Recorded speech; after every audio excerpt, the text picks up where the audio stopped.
Marava, thank you to the organizers of this event for inviting me to share our experience. Also, it's a great opportunity to visit friends, to make new ones, and above all, to keep discovering your incredible gastronomy. Thank you. And congratulations, because organizing an event about gastronomy as a socio-economic sector is advanced. It's advanced because in 10 years, what we understand about gastronomy has changed. 10 years ago, gastronomy meant haute cuisine, fine dining. Probably the main symbol was Michelin. And now, 10 years later, this is only one part of gastronomy. It is a new understanding of gastronomy means. And this understanding is spreading. There are many countries, well, I would say some countries, that are having this understanding and they see gastronomy as a strategic sector. I can see it because we receive a lot of visits at Basque Culinary Center from some governments from Europe, many from Latin America, and in the last years, some from Asia. And governments are thinking that gastronomy can be a sector for economic and social development. The challenge is that only few are taking action. So that is a challenge, but also it is an opportunity for you. Because gastronomy, as is understood nowadays, it's a value chain. It's a chain in which we can add value in different moments of this chain. And if we integrate all this chain, we see that means a big economic contribution to one country. For example, in Spain, if we integrate all the sectors that are under gastronomy, can reach 25% of GDP. And in a small country of 2 million inhabitants, that is Basque country, is 10%. So it is a relevant economic sector that gathers production. More and more countries, and Spain, I think it's also one referent, are not only labeling products, of course, giving recognition to products that come from one province, one town. It's important because if the products are anonymous, they lose value. They lose value. So certifications, appellations of origin, geographic indications are important. It's important to recognize and to protect quality and also to protect small and medium companies. And also it's important also to protect biodiversity, because if we don't give recognition to these products and only we think about economic yield, we will lose biodiversity. So production, hospitality, of course, hospitality, restaurants, hotels are big contribution to national economy, national employment. Of course, domestic hospitality market. Here is a graphic where you can see some comparison through different countries of Europe. Spain is one of the countries that has biggest domestic expenditure in hospitality, domestic hospitality, but also hospitality is connected with tourism. More and more, this is obvious, I'm saying nothing new, gastronomy tourism, it's increasing the importance in the decision of visitors. Visitors decide where to go many times, taking in account gastronomy. If we take the example of Spain again, about 85 million visitors, 15% come to Spain to eat and drink, the main activity. And if we go to WTO, World Tourism Organization, they say the second most valued activity is eating and drinking in destination. That's why we started organizing a World Forum with the WTO 4 years ago about gastronomy tourism. We did it in Spain, we did it in Peru, and now this year we are organizing in Bangkok, because it's incredible the strength of gastronomy tourism. So if we take all this in account, it's a big economic sector.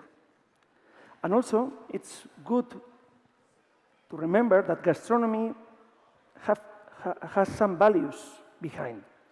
It means high quality, it means culture, it means sustainability, connected with culture authenticity. So these also are values that are in this value chain.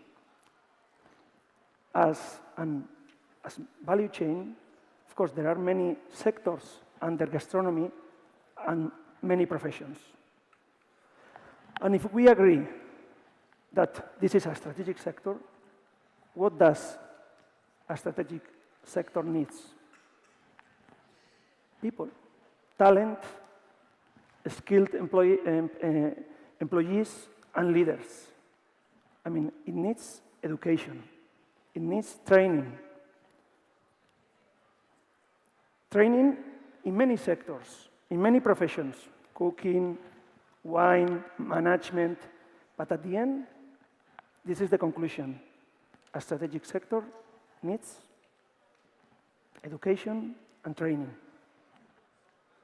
Needs talent, needs leaders, because people make things happen. And that was the idea under the creation of Basque Culinary Center. Of course, all the figures I have given meant that for Spain was a strategic sector. So, but there was a good network of vocational training schools, but there was no institution at university level with this vision. So we started thinking about this. But it was not easy, because some chefs started 20 years ago saying we need to create a new center, and nobody listened to them. No? Cooks saying about creating a new center. Come on. I mean, no government, no private companies listen really to them. I arrived to this idea 10 years ago, and we started building the idea, and with this new understanding, designing the center. I remember the first meetings going to a representative to the government with a PowerPoint, and it was not easy, because the understanding of gastronomy as an economic sector, it was not obvious 10 years ago. So we created Basque Culinary Center. We created a foundation. That was important, because we believed that at that time of the importance of public-private partnership. I think the initiative was important to be private. Private sector makes things happen. But for me, without public help, wouldn't be possible. So that was the combination. To create a non-profit organization, a foundation, to be the legal tool of this new center. 70% of the board members are private. That's important, because if we believe that private are in the market, private are competing, private see the problems and challenges, private need to have the decision. So we created this foundation with this board, And also, what's important kind of a deal we make, the infrastructure, we invest about 80 million euros, big money. 70% was public funding, the rest, private. But the operation is self-financed. We don't have any public funding in the operation. And for me, that's important because at the end, for an educational center, what is the greatest danger? The disconnection from reality.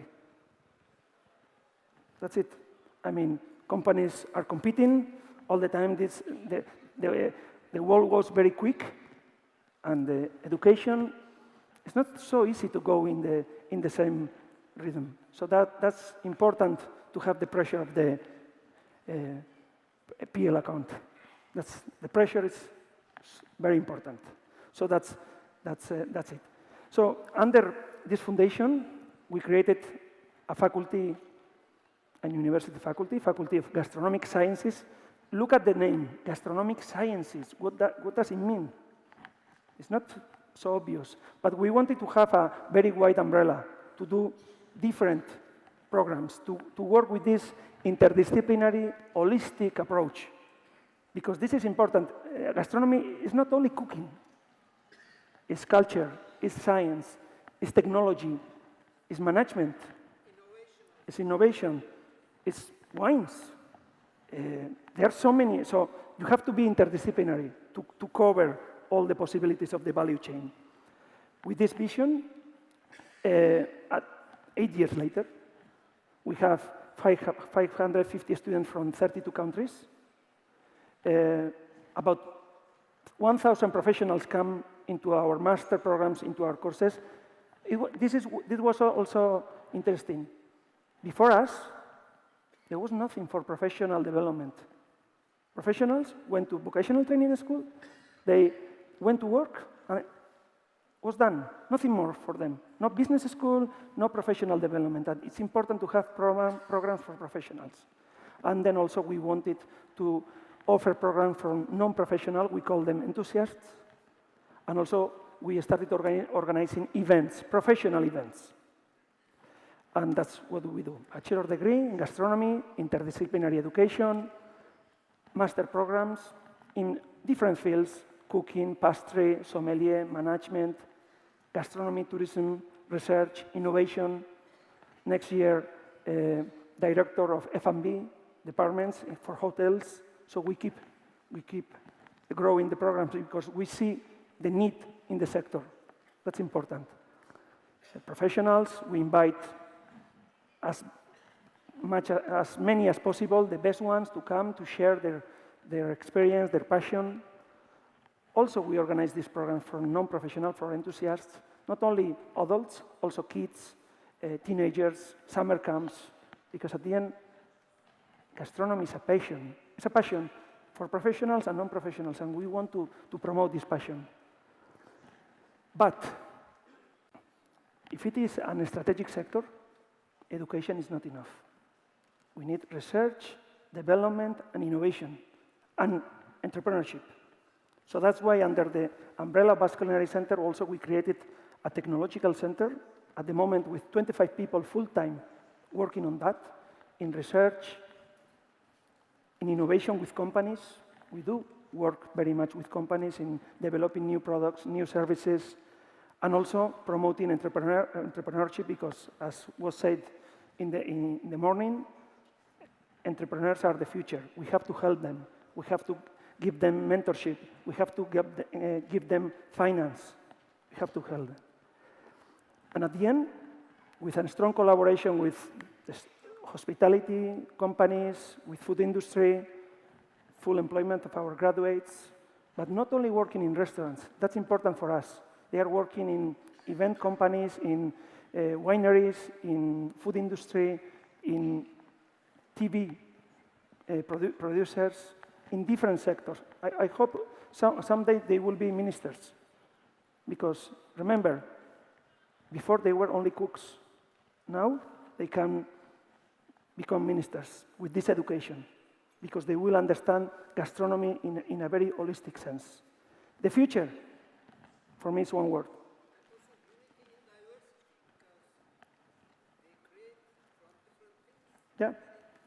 You need diversity.